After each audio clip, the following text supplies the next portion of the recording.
I just want to say one thing. You know, when you get offended by fellow Christians, people in the house of God, you shouldn't be, you shouldn't take it too personal because the people who go to the hospitals are not the people who are sound health wise or who are well health wise. Only the sick go to the hospital to seek consultations from a medical doctor, from a nurse, to get treated, to get prescriptions, to become well. It's the same thing that applies to church goers, people who go to church. That's why we go to church, because we're not perfect Christians. Like Billy Graham will say, he says, if you find a perfect church and you join it, that church will automatically become imperfect because we are all imperfect. So most people that you see in the church, they are there to be corrected, to become perfect. So going there every day and hearing the word of God increases faith in them and increases the how do I put it? It increases the desire to want to become better, in everything that we do. So when I hear people say that, no, I'm in the house of God, I got offended by Christian, they did this to me in the church and all that, and then you get offended that you don't go to church anymore. That's not maturity. It means that you haven't become matured in the things of God. That's why sometimes, yes, we need to love each other, but sometimes we need to be careful also.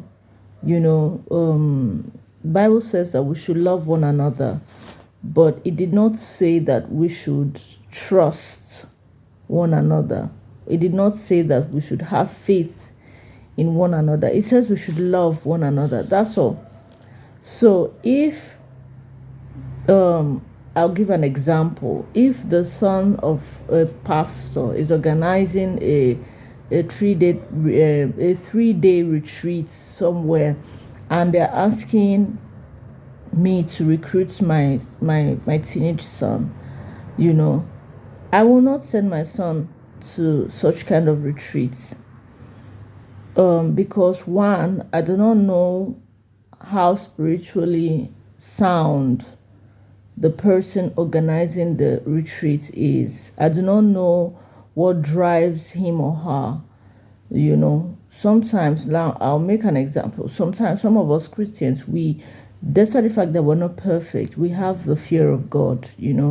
Some Christians do not have the fear of God. Some have had their hearts so hardened that they live as Christians, but they still do unchristian-like things. So I would not send my teenage son to a 3-day retreat with a person that I do not know what drives him or her, how spiritually sound, and what if the person has the fear of God, at the center of his or her core.